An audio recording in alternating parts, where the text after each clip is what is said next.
Welcome to today's episode of Thanks for Coming Back.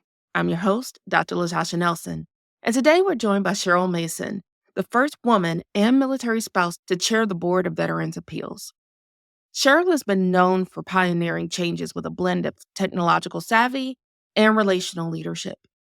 And in today's episode, we'll explore how her personal and professional challenges have not only shaped her leadership style, but her insights on empathy and innovation and the concept of invisible leaders. So, whether you're looking to lead in high stakes environments or simply inspire change around you, Cheryl's journey offers profound lessons in leading with a fierce heart. So, without further ado, let's dive in with Cheryl Mason. All right. So, first, I have to tell everyone if you are listening today, I can't just dive in like we normally do. I've got to share with you why Sherry is the poster child, the epitome of commitment, dedication to service, resilience, and agility. Now, Sherry and I tried to do this a few weeks ago. And despite not having internet, this awesome woman sat in her car in a parking lot using a hotspot to give me what was one of the most amazing conversations I've had. For us to think we were in the clear, only for me to find that for some reason, only her audio was missing. Only her audio was missing. Only, that's all.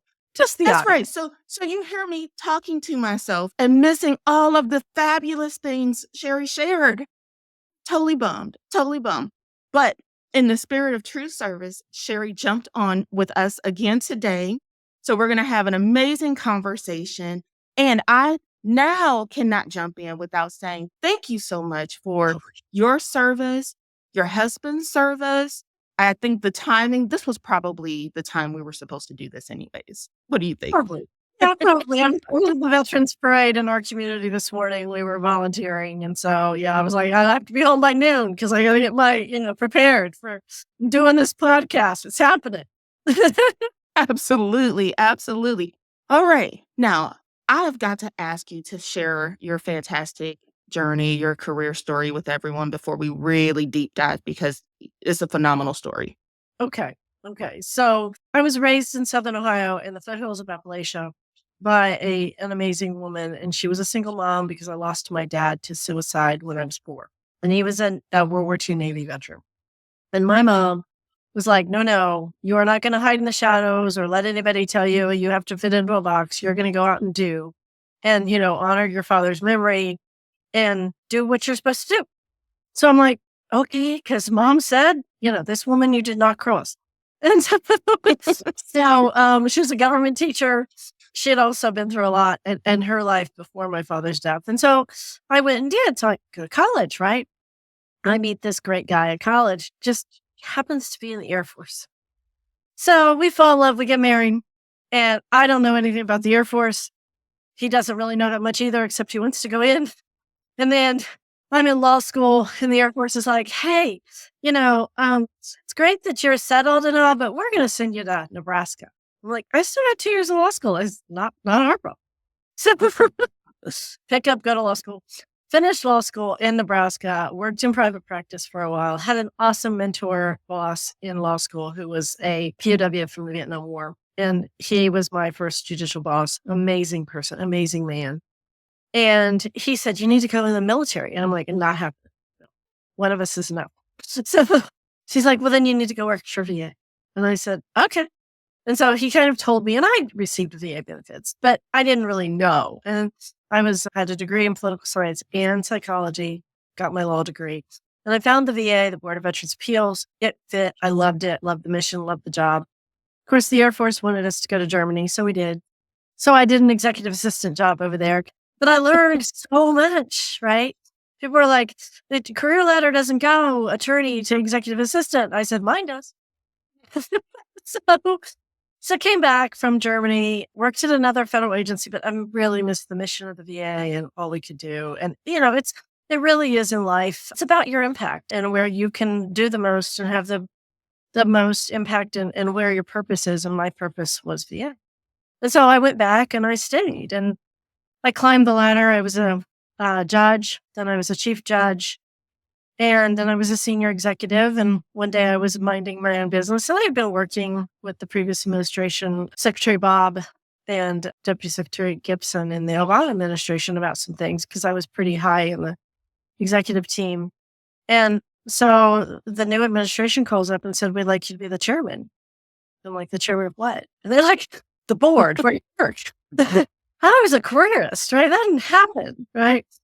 So I said, "Well, of course I'm honored to serve, but send a confirmation." They're like, "You'll be fine."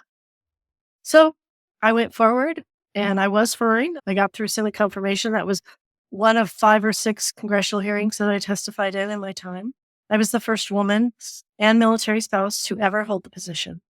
And, I led people first. And my mission was to take care of veterans and take care of my people. And I did both. And we did it together really well. So that's a brief excerpt of who I am. And it's an amazing as for me, listening to you share all of that experience, even just the influence your mom had, the push she continued to give you and how you pulled that through.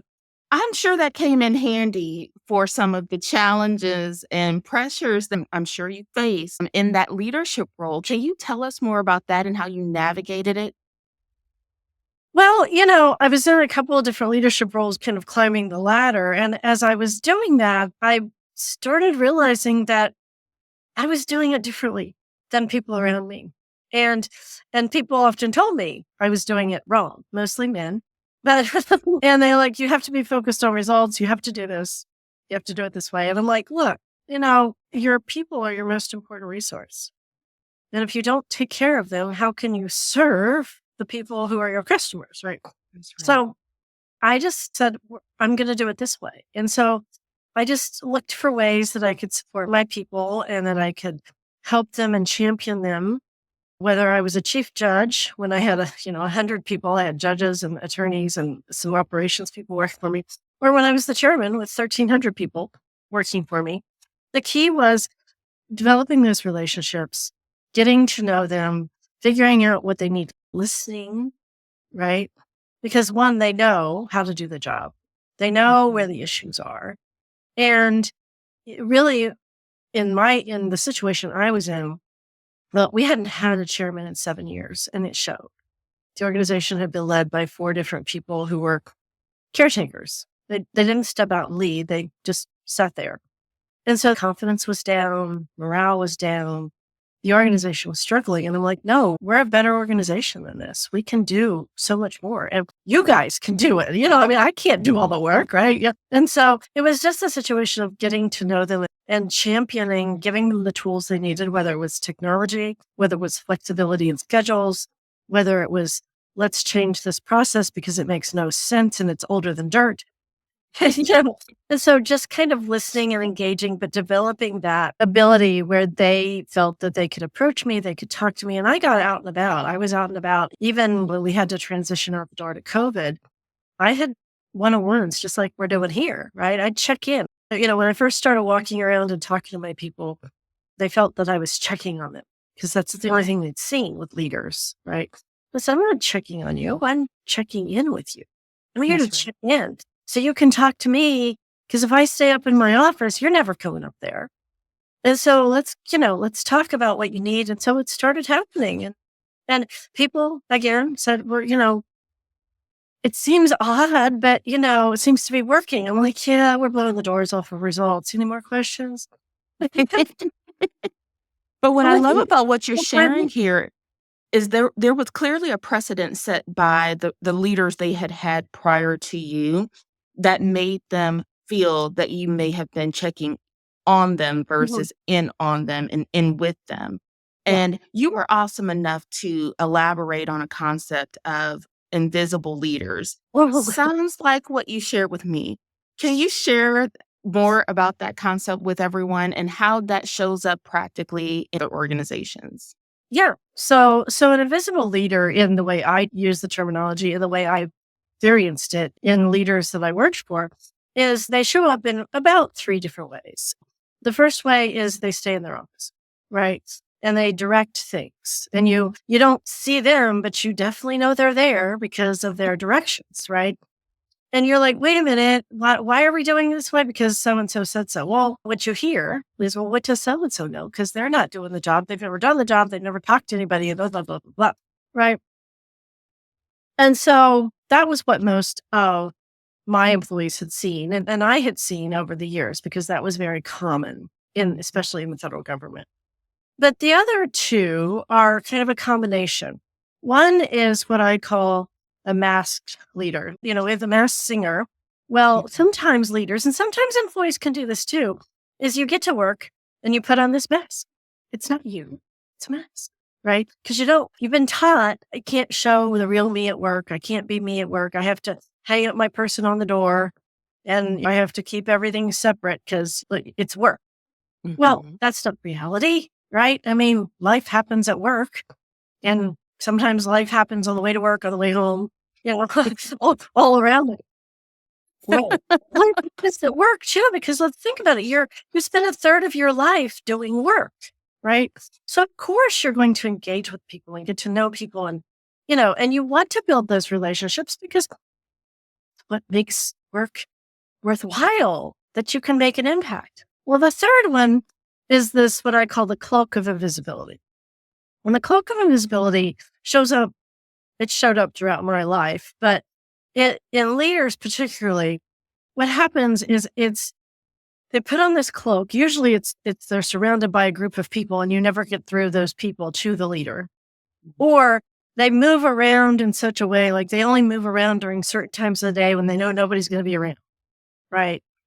And they're kind of, you like catch a glimpse of. They're almost, I have a piece in my speech where I call them the phantom of the office. Right. Because it's like that. Like they're there. And if you happen across them, right, when they're in the hallway or something, it's like they're the deer in the headlights. They will try to dismiss you. They don't want to talk to you. Go talk to somebody else, or somebody else handles this. And if you push a little bit more, then they start to get cranky. Right. And so that's not leadership. I'm sorry. It's not. Leadership is being engaged and involved with your people. Now, it's going to show up differently with different leaders because everybody's different. All of us have our own DNA. I know it's shocking, but we're all human beings, right? We all have our own perspectives, our own DNA, our experiences. And you know what? At work, a lot of times we're hired for something, and then they want us to hide it when we get there. Right. And those differences can be so amazing and be strengths. They don't have to be challenges. They don't have to be weaknesses. To expect everyone to think and move and do the same thing, that hive mentality, you can't progress, you can't evolve, you can't get better. And that's everyone, including the leader. There's no evolution there if no one is allowed to share their unique perspectives and bring their unique selves to work. Because that strengthens the organization. Right? It strengthens you, the person you are, whether you're the leader, you're the manager, it doesn't matter what position you hold. You can impact by relating with people, where you sit, because that's what we're all human beings. We want to relate. We need to relate, right? We want to know that we matter, right? And so when leaders can and are somewhat comfortable getting out and about a little bit and engaging with their people, even if it's like, hey, how you doing today? It doesn't take that much. It's less than 5 minutes, but it's a relationship builder. I was just speaking this week at an organization, and, I got there and I was talking to members of the audience and, I chit-chat a little bit. Well, during my speech, I used an example and I said, so this is an example of relating at work. I said, because everybody's never sure what it looks like. So I looked at one of the gentlemen I talked to and I said, hey, Michael, it's great to see you. You were talking to me about your great recent trip to Vegas. Where's your next trip? And he looked at me and he said, I'm going to go on a cruise. And I said, fantastic. Right. Yes. And I said, great. I said, you have to have that time to kind of join. You like cruising? And he's, I'm excited about this. My second one. Like, it didn't take any time away from my talk. So then I pivoted across the room. And I talked to this young lady, and she had just moved to the area, I think 4 months before. She has a son who's never been to the beach, right? They like to hike. And so I asked her, I said, so how are the hikes going with your son? And she's like, oh, you're going great. And I said, when are you going to the beach? She goes, next weekend. And my son is so excited. And I said, that's wonderful. And I said, that is how you relate.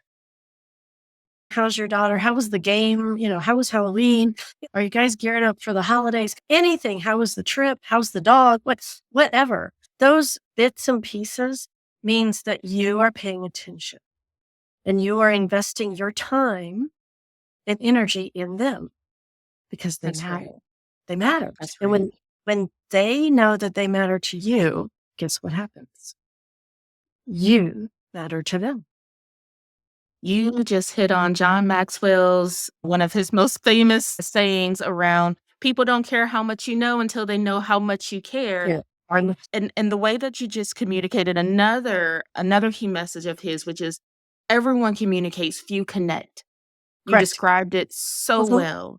And mhm. so I have to ask you, can you pull that through a little bit more for us and tell us all the amazing things your team said after learning that leaders can actually connect, meaningfully connect? Tell us about performance and morale and all the amazing things, the transformation you saw as a result. Yeah. So, year one, like I'm in the federal government. It's year one. The organization had really been struggling. Morale was through the floor. Our retention rate was 13%, was pathetic. It was horrible. And in the federal government, that's saying something. And our numbers for veterans, we only did 55,000 decisions. Well, there were at that time about 900 people. And so, I'm looking at this and everybody's like, oh, you got to focus on the low hanging fruit. I'm like, the low hanging fruit are the people. It's not hard. So when I started doing that and started engaging, well, of course, people brought ideas. And so we tried some of them. And one of them, I had this, and I talked about this in the book. I had a person who worked for me and he's still there. He's a sharp guy, but I knew he was an attorney. I didn't know he's an MIT engineer. So he comes to me, I'm like 2 months in, and he's like, ma'am, there's a way to use our existing technology to kind of make our work more efficient and better. And I'm like, show it to me. And so, it was one of those walkarounds where he talked to me and he was really nervous, right? Really, really nervous. And so he showed me. And so then we got the team together and he had been working with a few people. Well, he was ready to kind of go. And I was like, we need to, we got to go. Well, of course, the government, the executive team was, oh, like, oh, please. So we started the testing and everybody wanted it. The minute they heard about it, the minute they saw it, because they could see what it could do. It increased our output in year one. Now, I didn't start this. I took position in November of 17. I don't think we rolled this out until February of 18. And the year in the government ends at the end of September. We increased our output by 50% the first year. We did 85,000 decisions that year because of that, because that person felt comfortable enough to come to me. I was comfortable enough to take the risk. And it was an investment in the team, right? That helped them, right? That was just the beginning. It increased. Like the next year we did like 95,000 decisions. The year after that, it was 100,000. But that was just just the tip of the iceberg because there were other ideas and things that came percolating and people were like, oh, wait a minute. People were listening, right? And because I was listening and we were engaging and we were involved, then they brought other ideas. They felt engaged. So what happened? Morale started climbing. Well, the federal government, they measure that, right? So morale starts climbing, but then people started knocking on the door to come work there. And our retention rate, we were down to like 7 or 8%. Right. Which in the federal government was pretty good. I think at one point we actually were down below 6, where the turnover was really low. And for a 1,300 person organization, that's a big deal because you don't want people walking out the door because that's knowledge and training walking out the door. Right. But it was the morale. They became ambassadors. But then our customers started talking about it. Right. So the customers were like, I had, veteran service organizations and others, even the Hill, Congress, were saying, what's happening over there? What's going on? Because things are positive, things are happening. And Congress gave me $100 million over 5 years to improve the organization. It doesn't happen in the federal government, but they did because I could show what we were doing and I had the data in a show, but I wasn't focused on those results because people were focused on the results. I was focused on people. Right. So it was really funny. One article called it turning a big ship. right? And it was turning a big ship. But here's the key to turning that big ship. If you listen to your people and you have the relationships, when the ship is in trouble Mm, or there's storms coming, you can always see them as the leader, but your team can. The that's question right. is, are they going to warn you? My team warned me. And then we worked together to manage through it, right? And we got past it and we were successful. The ship got back on course and even better, right? But Mhm. people don't think about that way. That's just not how traditional leadership trains people. But even in the workplace, people are sometimes trained to keep their personal life home. And, you don't need to share somebody's whole personal life, but if you know something about them and just can have a quick conversation like the example I gave you, then when something does happen and they need you, because it will, I promise, it will, Mhm. then you are there and they will come to you and they will tell you, and then you can work together to address it and handle it. Because That's right. if you don't, when you hit those situations, because you will, then you're not prepared because you don't know what they need and it feels like it's hitting you broadside. That's But if right. you've That's not right. already thought about it, you're good. Oh, and I appreciate you bringing it back. I think what I heard you say is humanizing the interaction. I think historically we think of leadership and you think of hierarchy because there's a Mhm. lot of organizations that are foundationally grounded on, hey, you have managers and they Right. tell people what to do versus we collaborate, we connect. You trust me enough with your Mhm. thoughts, your ideas, your concerns, and I am present enough to show you that I care enough for you to be able to bring those things to me. And Oh, that's amazing. But mhm. you just touched on something that I think is very significant and very real, which is especially nowadays where I think we're just astounded by all the changes that are happening in the world. You know, Yes. people are facing some significant personal challenges. Mhm. And that too has historically been frowned upon when it comes to the workplace. It's like whatever is happening outside of these walls, you leave that at home. And that's not realistic and it's not healthy. Now, Right. I know you've faced some significant personal challenges. I would love for you to share how those experiences have shaped your leadership style and how you manage your teams under stress. Sure. Yeah. So, I talked about that I lost my father when I was 4. And, this was 1969. It was a different world. Appalachia, the foothills of the mountains, a blue collar town. My mom was a teacher. People did not know how to react to mental health, let alone a suicide. So people that knew my parents had been married for 22 years. I was a later in life child. Um, people that my parents had known forever excluded us, turned around and away from us on the street. And my mom was like, we're not having that. Right. But what I learned from that, it was the people who didn't turn away. And who was that? It was the veteran community. It was the veteran and family community. Some had served with my dad, some hadn't. They knew each other though. But it was the veteran community who came alongside and supported us if we needed, something done around the house because my dad had been a carpenter, right? Then that community came in, right? And I started to really understand the impact and importance of relationships with people, right? Well, then, I told you I married that military guy. So I became a military spouse, knew nothing about it. I walk in to the military life and we get to our first base and I go to a military spouse meeting and they tell me that I'm not supposed to work and that I'm being selfish because I'm going to law school because my job is to support my husband in the Air Force. And there's nothing I could ever do that would change what that job was to do. And I was mortified. I just came home, was like, "Oh, honey, I gotta drop out of law school. I'm doing it wrong." And he's like, "What are you talking about?" And so, because then I was like, "Well, wait a minute. I was brought up in the 70s and the early 80s. You can do it all, right?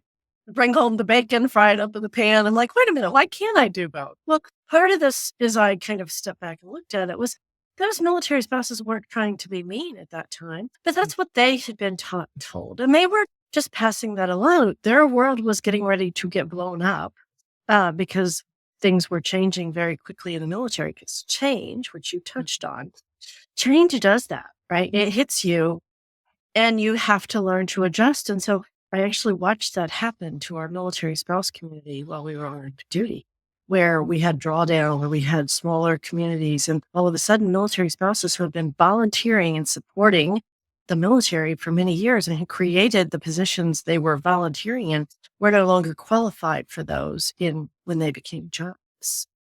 Right. And so was that fair? No, but that was change. Right. And so then as I came forward in my life and career, we had some children and, trying to raise them and support my husband's career and, do something with my career. And, you know, every time I came to a point of what am I doing? How am I doing this? What is this in front of me? Usually something where change hits you and you're trying to figure it out. I was like, wait a minute. Remember, because even when the military spouse and the senior spouses were not as welcoming and friendly, it was other spouses that I found who came alongside and we built relationships, right? We had our son early in Germany, no family around. It was the spouses who came alongside and supported. And so the importance and impact of people really became second nature to me. And so when I wasn't at the job, I always got to know people. And I'm an introvert by nature. My DNA is full introvert. But I kind of learned that I needed to do in order to impact. So I got to know people. And then as I started to step into leadership positions, I naturally just gravitated to how do I support people? Because for me, I understood that supporting those people in whatever position they were, whether they worked for me or worked alongside of me or worked above me, it was important because they needed somebody there. Mid-career, I was really facing one of these, am I where I need to be? And I don't know. I wasn't fitting and I just wasn't sure. So I had one of those 360 assessments. And I got an executive coach. And so I get the assessment and Chris, my boss, my employees, my colleagues are all taking this thing. And I'm like, please help. So she calls, and this is what she says to me. My coach has a great sense of humor. She calls, she goes, so what are you doing in your role as a leader? I'm like, what do you mean? And she's like, well, your results, they're different. I really haven't seen results like this, like maybe once in a while. And I'm thinking, oh my, it's worse than that. Right. And I said, were my results that bad? And she said, no, absolutely not. She started laughing and she said, you received top scores in all categories, even from your boss. She said, and let's talk about what your employees and your colleagues and even your boss said about you, that they felt you heard them, you listened, and you acknowledged them. And because of that, they felt they mattered to you. Mm-hmm. And they brought value. And your employees said they understood how they fit in the organization. It was like, well, I am doing it right. So from there on, I was like, okay, I'm doing what I'm supposed to be doing. I'm just going to keep doing this. And that's what I did. But it really is based in that little girl from Appalachia and that young military spouse who got told, go sit in the corner, get in the box, or put on the cloak of invisibility and go hide. And I said no. And because I said no, people started coming alongside to help and support. And so then I was like, well, wait a minute, that's how you make a difference. And so that's what I continued doing. So, I had people all over the place with different challenges. And, the key was, what do they need? When change happens, like when the pandemic hit, we had to transition almost 1,300 people out the door. We just hired like a whole new boatload of them. And we're like, how the crap are we going to train remotely? Plus teach everybody else who's never been remote, because we had a small staff that was teleworking remote. How are we going to teach everybody? Well, we did. And we got everybody out the door in 2 weeks. And then it was the case of keeping the connections, keeping the relationships and building that. And when I started reaching out and talking to them, all of a sudden they realized it was okay to do that with everybody else, but they didn't want to do it until I did it. That's what a leader can do, because a leader can say, not, I expect you to do this here. I'm going to do it. And then it's okay. Because after I started, like we had lunch sessions and happy hours after work virtually. And they invited me to everything. They in everything. And not everyone can say that, right? Not That's not everyone can say that their team members feel comfortable being around them and being themselves. Most people I know, you have a person that answers the phone, and they sound a little different than the person who talks to their family, and they sound a little different than the person who talks to, the executive over their team, who sounds very different from the person who talks to the lady at the grocery store, right? Like, we have all of these right. representatives, and so to be invited in a setting where people want to relax, let their hair down, and be themselves speaks volumes to who you are as a leader. And I've already said people like poster child for commitment and dedication to service and agility and just working through things. What you described throughout our conversation here is a lot of adversity, Mhm. a lot of things coming at you, not necessarily things you created, but things you had to still navigate, and more importantly, things you had to pull your teams forward Right. with you through, right? How Right. amazing is that? Well, you know, when the pandemic happened, it's supposed to last 2 weeks. Right.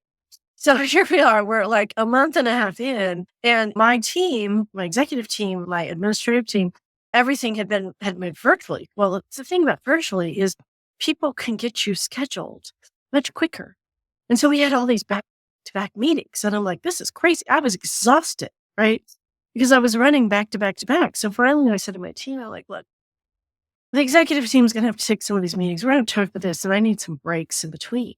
Well, as that was happening and as I was realizing what was happening to me, I was still trying to check in and connect with people and check on people. And I started hearing the drum beat that the boss didn't care anymore and the organization didn't care. And so I said, we're going to start small. So I did. I started with the check ins, just like I did when I walked around. And if I saw somebody in the hall. So what I did is I would send emails and say, or send notes because we had teams. And I'd say, hey, is this a good time? Well, the first couple of times freaked people out. And I said, so I had to put messaging out like, hey, I'm just going to pop in. And if you have time, if you don't, just tell me you don't have time. It's okay. I know you've got kids and life. And so I started doing that. And so a couple of people were like, this is great. Can we do like small coffees? Can we do small group stuff? And so it kind of expanded from there. Change, of course, change is happening. Change is the only constant, whether it's life or leadership or organizations. It's going to continue to change. The question is, how do you handle it? A long time ago, I used to tell my team, you can either get crushed by the waves or you can learn to surf. I chose to learn to surf because if you surf the waves, then you're on top and you also can see what's coming. That is so awesome. That is so good. I hope that that resonates with everyone. Change is not something you're going to avoid. It is going to be the only constant in your life. So learn to ride the wave. You handle it. Now, Sherry, as we wrap up today, you have dropped a lot of meaningful insights. And my prayer is that everyone will let us know how and what they're going to take away today. Even if you just take one thing, we're not asking you to take all of it because, leadership is a process, it is practice, it is not a Mhm. one and done situation. You hear something once, I go out and I try it, and now I'm a leader. That is not how that works. But you have given so many deep insights into relational leadership, prioritizing people and connecting with them over metrics and progress and all that jazz that comes naturally when you're connecting Mhm. meaningfully with your people, right? So, as we wrap up, what final piece of advice would you like everyone to take with them, especially those aspiring to be leaders one day or aspiring to be better leaders than they are today? I think the one piece of advice that I would give people and that I think is something that whether you're in a leader position or you aspire to leadership, that people struggle with is be who you are in the position. You are not the job. You are the person doing the job. And that job is going to be different with you in it. Your ability to impact in that job, whatever it is going to be different because you bring the skills you bring because you are you. right? I'm a big Dr. Seuss fan. So it goes back to many, many years ago. And, I just love it because there's a theme in several of the books you read, but he wrote about it. And I think it's the Happy Birthday to You book or something. And he says, there's nobody else that's youer than you. And that is so true. Okay. Because you bring that. Don't let anybody tell you you can't be who you are. There might be things you have to manage and, deal with a little bit, but you can still be you. Right. And, when I testified before Congress, I'm still me. Right. I was still the little girl from Appalachia, the military spouse. Now, was I going to let Congress push me around? But I was still being me, right? That's who I am. So be you, be yourself, and enjoy the position and the opportunities you have, because people don't realize when they are being themselves, they have much more impact than they ever realize. That is amazing. That is absolutely amazing. Now, I can't let you go without you sharing with everyone how they can stay in contact with you so they can get more of these amazing gems. Please share with everyone. Yeah, so there's a couple of things. So you can always follow me on LinkedIn. It's a little weird, I know, but it's Sherry with a C, Cheri, parens, Cheryl Mason, Mason, very easy. You'll see a picture of me. That's me. So please follow me. I love when people connect with me and ask me questions or just chat or add content. I love it. The other way is on my website. So Catalyst, it's www.catalystleadershipmgmt.com. Okay. So you can kind of see what I'm doing on there. I should have a newsletter coming up hopefully this week when I get it done. a little late on the newsletter about everything that I'm doing, whether I'm speaking or whether I'm writing articles, because I do a lot of online articles. So I reference those. And I do have a book out. So if you go to my website, it's called Dare to Relate, Leading with a Fierce Heart. It's on Amazon, Barnes and Nobles, all places you can get those lovely books. And the other thing I'm working on, which is brand new, coming, is I'm working on some material for teaching, and I'm calling it Carve Your Path to Leadership. And it's actually the leadership toolbox. It's from the book, Courage, Agility, Resilience, Vulnerability, and Empathy. And so those are tools, and we're working on a program where there'll be a certificate available, to a leadership certificate if you go through the process. So that's what I'm working on for 2025. So you heard it here first. Oh, you heard it here first. That's amazing. Sherry, thank you so much. Again, it means so much that you would go out of your way. And I mean, in so many ways, most people would have gone ahead and said, hey, this is not the most convenient for me and I'm not going to be able to do it. But you have shown in so many ways how adaptable and flexible and how committed you are. And I so appreciate you for it. Well, you are important, and you know that. We've talked about in the past. People matter. You matter. Each one of us wants to make a difference and matter. And so for me, it's about supporting those around me who want to talk to me. And I'm going to say yes, because you're important and you matter. So thank you for what you do. I'm excited for this podcast and to see everything else you're doing. So I can't wait. So Awesome. Thank you. thank you.